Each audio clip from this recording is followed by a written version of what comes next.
आदर आदाब अभिनंदन आभार। मैं चंदन जायसवाल आप सभी का टेक्निकल मंत्रा 2020 में स्वागत करता हूं। दोस्तों, इसके पहले मैंने आपको जो क्लास 12 का मैथमेटिक्स चल रहा था उसमें मैंने आपको आव्यूह चैप्टर पढ़ा दिया था, ठीक है। और आपका जो यूपी बोर्ड क्लास 12 का एग्जाम था उसके निरस्त होने के कारण उस समय इस वीडियो को रोक दिया गया था, ठीक है। और देखिए अब आपका नया सेशन स्टार्ट हुआ है, इसीलिए अब हम आगे कंटिन्यू करेंगे, ठीक है। तो उसका अगला चैप्टर देखते हैं। आज देखिए, आज हम देखेंगे सारणी के बारे में। तो देखिए हमारा चैप्टर है सारणी, ठीक है। तो सारणी शब्द जो आप सुन रहे हैं, इसको सुन के आपको समझ क्या आ रहा है दोस्तों? देखिए, सारणी की जो उत्पत्ति हुई है वो भी आपका आव्यूह से ही निकल कर आया है। आपको मैंने आव्यूह में बताया था कि एक आव्यूह बताया था, एक टाइप का आव्यूह बताया था आपको, वर्ग आव्यूह, ठीक है। आप याद कर पा रहे हो? आप थोड़ा सा रिवाइंड करोगे अपने माइंड में तो उसको अच्छे से याद कर पाओगे। जो वर्ग आव्यूह होता था उसमें क्या होता था दोस्तों? वहां पे रो और कॉलम की संख्या सेम होती थी, ठीक है। आर बराबर सी के होता था, यानी पंक्ति और स्तंभ बराबर होते थे, उसे हम कहते थे वर्ग आव्यूह। तो देखिए सारणी जो डिफाइन होता है वो केवल वर्ग आव्यूह के लिए डिफाइन होता है दोस्तों। तो अब देखिए सारणी में होता क्या है, तो वर्ग आव्यूह को ही हम एक वैल्यू के रूप में लिख दें, ठीक है, एक वैल्यू के रूप में प्रदर्शित कर दिया जाए, वही सारणी का रूप ले लेता है दोस्तों। और सारणी को डिफाइन करने के लिए देखिए डिटर्मिनेंट ऑफ ए से प्रेजेंट करते हैं, DET और ए के रूप में डिटर्मिनेंट ऑफ ए पढ़ते हैं दोस्तों, ठीक है। और यहाँ पे देखिए, यहाँ पे एग्जांपल के लिए आपको दिया गया है कि यदि एक मैट्रिक्स आपका A is equal to ABCD आपको दिया हुआ है तो उसकी सारणी की वैल्यू कैसे निकालोगे दोस्तों? देखो उसके लिए क्या करेंगे, सबसे पहले देखिए उसका मुख्य विकर्ण के एलिमेंट को मल्टीप्लाई करेंगे, ठीक है, और उसके बाद से द्वितीयक विकर्ण को, ठीक है। तो आप मल्टीप्लाई करोगे तो सबसे पहले A और D का मल्टीप्लिकेशन हुआ, AD माइनस BC, ठीक है। तो ये आपका डिटर्मिनेंट की वैल्यू आ गई दोस्तों। और ध्यान रखिएगा डिटर्मिनेंट का जो सिंबल होता है वो आप कक्षा 7-8 में मॉड्यूलस पढ़ोगे, जिसे परिमाण बोलते हैं, उसका चिन्ह सेम है लेकिन उससे डिफरेंट है दोस्तों, ठीक है।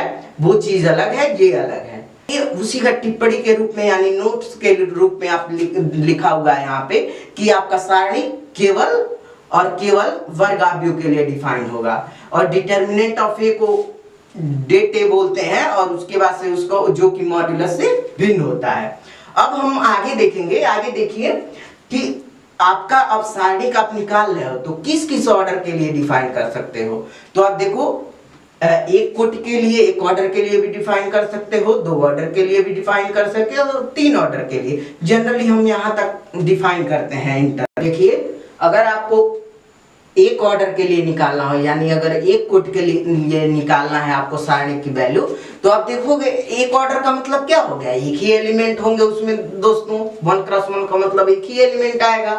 तो अगर एक ही एलिमेंट आता है तो उसके लिए अगर सारणी की वैल्यू निकालते हो तो क्या होगा? सपोज करिए आपको A इज इक्वल, एक एलिमेंट दिया हुआ है -10 और उसका डिटरमिनेंट की वैल्यू आपको निकालना है, तो आप क्या निकालोगे? -10 का डिटर्मिनेंट। तो -10 का डिटर्मिनेंट निकालोगे सारणी की वैल्यू तो वो -10 ही होगा, ठीक है। और लेकिन अगर आपसे मैं कहूं कि आप इसके मॉड्यूलस की वैल्यू निकालो, यानी परिमाण की वैल्यू निकालो, ठीक है, तो उसके लिए क्या हो जाएगा? -10 का क्या हो जाएगा मॉड्यूलस? +10 आ जाएगा, क्योंकि मॉड्यूलस हमेशा पॉजिटिव होता है, ठीक है। तो ये अंतर है दोस्तों, तो ये ध्यान रखिएगा। अब हम सेकेंड ऑर्डर के लिए देखते हैं। अगर 2 क्रॉस 2 का है तो ऊपर एग्जांपल में मैंने बता दिया था पहले ही। देखिए ऊपर एग्जांपल में आपको मैंने बताया था कि सबसे पहले मुख्य विकर्ण के एलिमेंट का मल्टीप्लिकेशन करेंगे तो AD और -BC, ठीक है। तो ये उसके लिए आपका सारणी की वैल्यू आ गई। अब आगे देखते हैं कि अगर 3 क्रॉस 3 का मैट्रिक्स है, यानी अगर आव्यूह की कुल 3 है तो उसके लिए सारणी की वैल्यू कैसे निकालेंगे? तो देखिए इसको निकालने के लिए हमारे पास 6 मेथड है दोस्तों, यानी 6 तरीकों से निकाला जा सकता है। देखिए कैसे निकालोगे? देखिए 3x3 में 3 कॉलम आएंगे, 1 2 3, और 3 रो आएंगे, 1 2 3। तो 3 कॉलम के रिस्पेक्ट में निकाल सकते हो, या तो 3 रो के रिस्पेक्ट में, यानी 3 पंक्ति के सापेक्ष निकालिए, या 3 स्तंभ के सापेक्ष में। तो 6 तरीके से निकाल सकते हैं। अब देखिए अगर हम एक एग्जांपल ले लें जिसमें मान लीजिए 3x3 का मैट्रिक्स है, तो टोटल एलिमेंट कितने होंगे उसमें दोस्तों? 3x3 का मतलब 3 3 9 एलिमेंट होंगे। तो देखिए अगर C1 के रिस्पेक्ट में आप निकालोगे तो C1 के एलिमेंट ले लो, और साइन कन्वेंशन, इसका साइन कन्वेंशन मैं बता देता हूं कि चिन्ह कैसे चलता है दोस्तों। तो देखिए अगर 9 एलिमेंट है तो plus minus plus minus plus minus plus minus plus, ये साइन कन्वेंशन लिया जाता है दोस्तों। तो सबसे पहले देखिए, अब उसे निकालने के लिए अगर कॉलम के रिस्पेक्ट में निकाल रहे हो, फर्स्ट कॉलम के रिस्पेक्ट में, तो देखिए ये यहाँ पे लोगे तो ये देखो मैंने बताया, ये देखो साइन कन्वेंशन से आप क्या देगा, ये प्लस है, ये माइनस है, ये प्लस है। तो पहले के लिए प्लस आएगा, और उसके निकालने का तरीका, डिटर्मिनेंट निकालने का तरीका क्या होता है। अब मान लीजिए ये एलिमेंट आपने A11 लिया था, तो यहां से गुजरने वाले कॉलम को यानी स्तंभ को, और यहां से गुजरने वाले पंक्ति को आप बंद कर दीजिए, ठीक है, इसको ढक लीजिए। बाकी जो एलिमेंट बचे तो वो आपके एलिमेंट बच जाएंगे। तो मान लीजिए A11 हो गया ये बाहर, और साइन का क्या था दोस्तों, प्लस था, प्लस माइनस प्लस में चल रहा, तो पहले के लिए प्लस था। अब जो ये बच गए आपके 4 एलिमेंट बच रहे होंगे, तो अब यानी 4 एलिमेंट है, इसका मतलब ध्यान से देखो, ये तो 2x2 का था, तो 2x2 का अभी मैंने बस जस्ट इसके पहले बताया था कैसे एक्सपेंड करेंगे, कैसे प्रसार करेंगे। तो देखिए सबसे पहले मुख्य विकर्ण वाले का मल्टीप्लिकेशन कर लीजिए, और उसके बाद से द्वितीयक विकर्ण का, तो वो आ जाएगा, और बाकी जो मैंने A11 लिया था वो मल्टीप्लिकेशन कर लीजिए। यहाँ पे एक आपको दिख रहा होगा कि -1 की पावर 1 + 1 लिख रहा है। तो मैंने जो अभी आपको साइन कन्वेंशन जो बताया था, plus minus plus minus plus minus और प्लस माइनस प्लस, तो वो मैंने इसका डायरेक्ट प्रसार करके यानी रिजल्ट बता दिया था। निकाला जाता है -1 की पावर i + j से।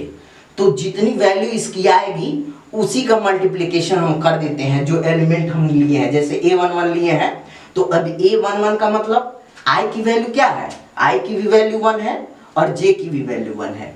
तो i + j करोगे तो 1 और +1 2 हो गया। तो -1 की पावर 2 यानी इवन नंबर है माइनस की पावर, तो यानी वो +1 हो जाएगा, तो इसीलिए +1। तो आपको इतना याद नहीं रखना है, बस जो मैंने साइन कन्वेंशन बता दिया उसको याद रखते हो तो बाकी पर्याप्त है। तो इसी तरह से A11 का आपने कर लिया। अब A21 का करोगे तो देखिए अब आपका A21 के रिस्पेक्ट में आप अगर प्रसारित कर रहे हो तो देखो यहाँ से गुजरने वाले स्तंभ को और यहाँ से गुजरने वाले पंक्ति को आप इसको बंद कर लो, ऐसे ढक लो, ठीक है। उसके बाद से देखिए आपके पास एलिमेंट कौन कौन से बच जाते हैं। देखिए ऊपर बच जाएगा A12 A13 और नीचे बच जाएगा आपका A32 और A33। तो फिर 4 एलिमेंट बच गए। तो सबसे पहले मुख्य विकर्ण के एलिमेंट का मल्टीप्लिकेशन करोगे तो A12 into A33 minus A13 into A32, ठीक है। और बाहर आपका क्या लेके करे थे, A21 लिए थे, लेकिन ध्यान देना है इसका चिन्ह क्या होगा। देखो वहां मैंने साइन कन्वेंशन में बता रखा है प्लस माइनस प्लस, तो दूसरे वाले के लिए क्या आएगा, माइनस आएगा। वही देखो यहाँ पे आपको दिख रहा होगा कि आपका माइनस A21 के साथ माइनस आ रहा है। अब A31 के साथ लोगे तो वो प्लस आ जाएगा। ऐसे ही उसका करना है, करके देखिएगा। अगर कोई प्रॉब्लम होगा तो ये प्रॉब्लम आपके लिए सिर्फ नाम मात्र का है दोस्तों। जब मैं आपको सवाल बताऊंगा तो बिल्कुल आपका डाउट नहीं रहेगा।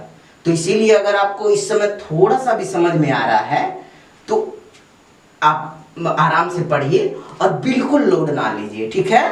ये आपके लिए थोड़ा सा भी डाउट मैं नहीं छोड़ूंगा, ठीक है। तो देखिए अब आगे देखिए क्या कह रहा है इस नोट्स के रूप में लिखा हुआ है टिप्पणी, व्यापक रूप में यदि A = KB है जहां A और B कोटि n के स्क्वायर मैट्रिक्स यानी वर्ग आव्यूह है, तब डिटर्मिनेंट ऑफ A = K⁴n और डिटर्मिनेंट ऑफ B होगा, जहां n 1 2 3 कुछ भी हो सकता है, ठीक है। तो देखिए ये तो लिख दिया है, लेकिन इसका मतलब क्या होगा दोस्तों। देखिए कह रहा है कि यहाँ पे एक एक्चुअली एक अदिश नंबर है, यानी अदिश संख्या है, ठीक है, यानी कांस्टेंट है। तो कांस्टेंट से मल्टीप्लिकेशन अगर a इज इक्वल टू के बी दिया हुआ है तो आप डिटर्मिनेंट निकालने जा रहे हो, इसका मतलब ये जो a इज इक्वल टू के बी लिखा है तो ये दोनों तो आपके मैट्रिक्स है। तो मैट्रिक्स में आप मल्टीप्लिकेशन किसी कांस्टेंट से कर रहे हो तो उसका क्या होगा, यानी हर एक एलिमेंट में उसका मल्टीप्लिकेशन है। अब उसका अगर आप डिटर्मिनेंट यानी सारणिक की वैल्यू निकालोगे तो सारणिक तो कहता है कि भाई पहले वाले पंक्ति से भी निकल जाएगा। मान लो हम एक एग्जांपल लेते हैं, एक 3x3 का मैट्रिक्स है, ठीक है, तो 3x3 का है तो पहले वाले पंक्ति से भी निकलेगा, दूसरे वाले पंक्ति से भी निकलेगा और तीसरे वाले पंक्ति से भी निकलेगा। अगर कोई कांस्टेंट का कॉमन हो रहा है, मान लीजिए 5 का हो रहा है, 5 यहाँ से भी निकलेगा, 5 दूसरे वाले से, 5 तीसरे वाले से, तो 5 की पावर कितना आ गया, 5 × 5 × 5 यानी 5 की पावर 3। और ऑर्डर कितना था मैट्रिक्स का, 3 था। तो यानी यही कह रहा है कि जो जितना ऑर्डर रहेगा वो पावर के रूप में आ जाएगा कांस्टेंट के, यही कहने का तात्पर्य है, ठीक है। अब देखिए आगे हम आपको बताएंगे, देखिए आपका प्रॉपर्टीज ऑफ डिटर्मिनेंट यानी सारणी के कुछ गुणधर्म होते हैं वो हम जानेंगे। तो सबसे पहला गुणधर्म है, पहले तो ये आप जान चुके हो कि भाई ये सारणी डिफाइन होता है स्क्वायर मैट्रिक्स के लिए, ठीक है। तो सबसे पहला गुण कह रहा है कि आपका अगर एक ट्रांसपोज का डिटर्मिनेंट आप निकाल रहे हो या एक का डिटर्मिनेंट निकाल रहे हो, दोनों बात बराबर है। तो देखो मैट्रिक्स में मैंने आपको क्या बताया था, एक मैट्रिक्स अगर ए दिया हुआ है उसका ट्रांसपोज कैसे निकालोगे, रो और कॉलम को चेंज कर दो, इंटरचेंज कर दिए, वही आपका ट्रांसपोज हो जाएगा। लेकिन अब डिटर्मिनेंट में आए तो डिटर्मिनेंट की वैल्यू जब निकालोगे तो वो सेम रहेगा। इसको एग्जांपल के थ्रू मैं अच्छे से बता दूंगा आपको। दूसरा देखिए, यदि हम एक सारणी की कोई दो पंक्तियों या स्तंभों को परस्पर परिवर्तित कर दें तो सारणी का चिन्ह परिवर्तित हो जाता है। तीसरा देखिए, तीसरा आपका कह रहा है कि यदि एक सारणी की कोई दो पंक्तियां या अथवा स्तंभ समान है या समानुपाती हैं तब सारणी का मान 0 होता है। चौथा कह रहा है किसी सारणी को एक अचर की से गुणा करने का अर्थ है कि इसके केवल एक पंक्ति अथवा स्तंभ के प्रत्येक अवयव को की से गुणा करना। अब देखिए पांचवा देखिए, कह रहा है कि यदि एक सारणी के किसी एक पंक्ति या स्तंभ के प्रत्येक अवयव को एक अचर की से गुणा करते हैं तो सारणी का मान भी की से गुणित हो जाता है। और छठा पॉइंट क्या कहता है दोस्तों, यदि एक सारणी की एक पंक्ति या स्तंभ के अवयवों को 2 या 2 से अधिक पदों के योगफल के रूप में व्यक्त किया गया हो तो दिए गए सारणी को 2 या अधिक सारणिकों के योगफल के रूप में व्यक्त किया जा सकता है, ठीक है। अब अगला देखते हैं, सातवां कह रहा है कि यदि एक सारणी के किसी पंक्ति या स्तंभ के प्रत्येक अवयव में दूसरी पंक्ति या स्तंभ के संगत अवयव का समान गुणजों को जोड़ दिया जाता है तो सारणी का मान वही रहता है, यानी बदलता नहीं है। देखिए दोस्तों, यहाँ पे मैंने जितने भी गुणधर्म बताए हैं इसको देखिए, मैंने पॉइंट टू पॉइंट बस वैसे बता दिया है। ये आपको ज्यादा समझ में आएगा जब मैं आपको क्वेश्चंस कराऊंगा। क्वेश्चन में आपको ये सारे कॉन्सेप्ट मैं जब सवाल कराऊंगा तो जो गुणधर्म सामने आएंगे उसको मैं अच्छे से एक्सप्लेन कर दूंगा कि हाँ ये गुणधर्म आपने पढ़ा था वहीं से लिया गया है, ठीक है। तो इस पे बहुत ज्यादा लोड ना लीजिए, ठीक है। तो उसके बाद कह रहा है, इसमें कुछ नोट्स पॉइंट हैं। कह रहा है यदि किसी पंक्ति या स्तंभ के सभी अवयव 0 हो तो सारणी का मान भी 0 होता है, ठीक है। दूसरा कह रहा है कि यदि x = अल्फा रखने पर सारणी यानी डेल्टा का मान 0 हो जाता है तब सारणी का एक गुणनखंड x - अल्फा होता है। देखिए ये ठीक उसी तरह का कॉन्सेप्ट हो गया जैसा कि हम बीजगणित में करते थे, ठीक है। तो वो सेम कॉन्सेप्ट वही है। और अगला कहता है यदि किसी सारणी के मुख्य विकर्ण के ऊपर या नीचे के सभी अवयव 0 हैं तब सारणी का मान विकर्ण के सभी अवयव के गुणनफल के बराबर होता है। यानी देखिए ये जो कॉन्सेप्ट आपका कह रहा है कि मुख्य विकर्ण के ऊपर 0 हो जाए या नीचे 0 हो जाए, यानी ये आपका अपर ट्रायंगल और लोअर ट्रायंगल मैट्रिक्स की बात कर रहा है। तो उसके सारणी की वैल्यू कैसे, केवल मुख्य विकर्ण के एलिमेंट को मल्टीप्लाई कर देंगे, वही वैल्यू हो जाएगी। अब उसके बाद देखिए आपका एरिया ऑफ ट्रायंगल देखते हैं कि जैसे देखिए x1 y1 x2 y2 और x3 y3 शीर्षों वाले त्रिभुज का क्षेत्रफल अगर निकालना हो डिटर्मिनेंट के तरीके यानी सारणी के मेथड से, क्या हो जाएगा, एरिया निकालना है और delta half of x1 x2 x3 y1 y2 y3 1 1 1। ये आपका इसको एक्सपेंड कर दोगे, या तो रो के रिस्पेक्ट में करो या कॉलम के रिस्पेक्ट में, जो वैल्यू आएगा वही आपका ट्रायंगल का एरिया हो जाएगा। ठीक है, अब आप देखिए अगला टॉपिक आपका कह रहा है कि माइनस और कोफैक्टर क्या होते हैं, यानी उप सारणिक और सहखंड क्या होते हैं दोस्तों। तो देखिए माइनस कैसे निकालते हो, जो मैं बात कर रहा था कि मान लो A11 3x3 का मैट्रिक्स है, A11 के रिस्पेक्ट में अगर निकाल रहे हो तो वो एक्चुअली माइनर ही निकाल रहे थे कि वहां से गुजरने वाले स्तंभ और पंक्ति को बंद कर दे रहे थे, बाकी जो बच रहा था उसी को मैं लिख रहा था। तो वो एक्चुअली जो बच रहे हैं वही आपके माइनस होते हैं उस सारणी।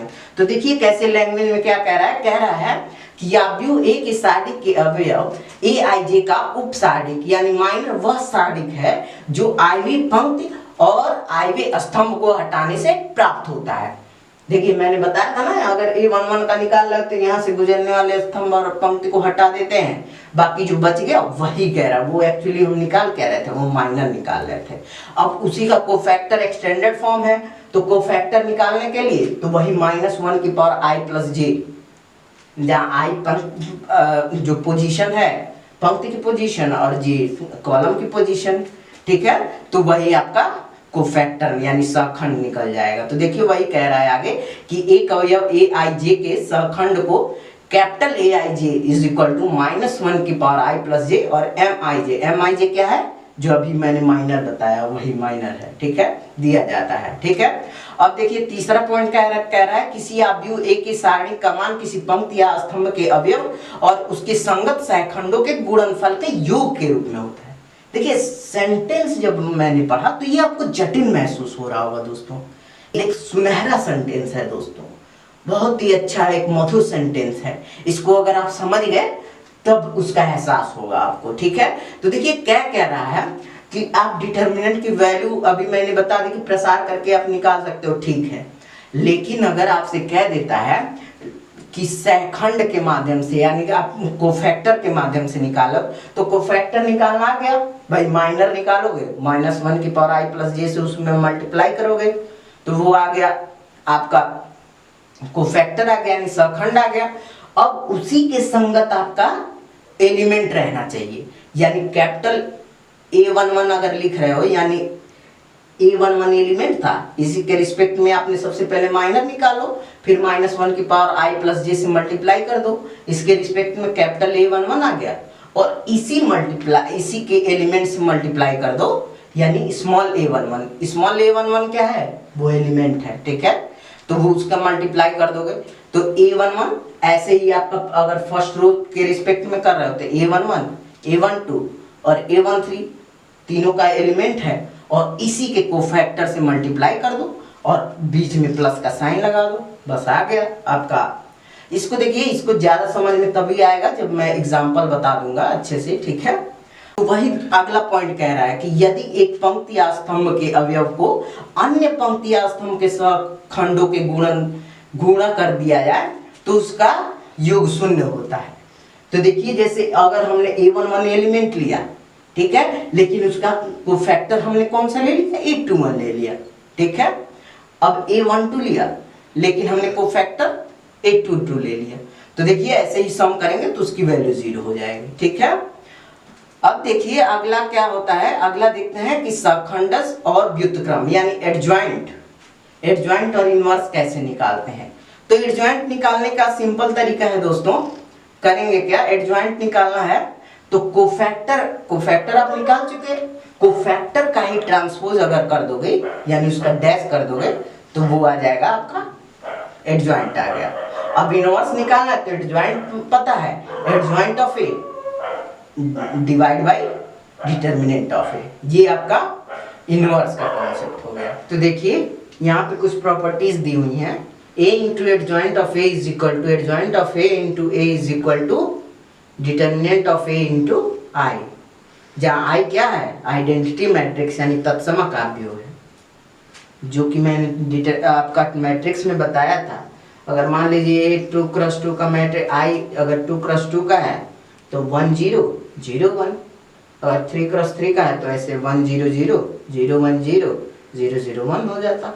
ठीक है, अब अगला देखिए, कह रहा है कि यदि determinant of a is equal to 0 तो वर्ग आव्यूह a को अव्युत्क्रमणीय यानी सिंगुलर मैट्रिक्स कहते हैं, और यदि अगर डिटर्मिनेंट ऑफ a की वैल्यू नॉन जीरो हो गई तब उसे व्युत्क्रमणीय यानी नॉन सिंगुलर मैट्रिक्स कहते हैं। यानी यहाँ से कंडीशन भी आपको समझ में आई कि मैट्रिक्स का आव्यूह कब निकल सकता है, जब नॉन सिंगुलर मैट्रिक्स हो, यानी डिटर्मिनेंट की वैल्यू नॉन जीरो होनी चाहिए। ठीक है, अब अगला पॉइंट क्या कहता है, कह रहा है यदि a एक कोटि n का वर्ग आव्यूह है तो एडजॉइंट a का डिटर्मिनेंट किसके बराबर होगा, डिटर्मिनेंट ऑफ a की पावर n-1 के बराबर होगा। ठीक है, और अगला कह रहा है कि यदि a और b समान कोटि के व्युत्क्रमणीय आव्यूह हैं तो ab तथा ba भी उसी कोटि के व्युत्क्रमणीय आव्यूह होंगे। ठीक है, अब अगला पॉइंट देखिए, आव्यूहों का गुणनफल का सारणिक उनके क्रमशः सारणिक गुणनफल के समान होता है, अर्थात ab का determinant is equal to determinant of a into determinant of b। ठीक है, अगला कह रहा है कि यदि ab बराबर ba is equal to i हो, जहां a और b एक वर्ग आव्यूह है, तब b को a का व्युत्क्रम कहते हैं। यानी एक्चुअली b यहाँ पे क्या है, a इनवर्स के बराबर होगा। दोस्तों देखिए, रिवर्स ले आइए, इस साइड में लाएंगे तो b is equal to a inverse.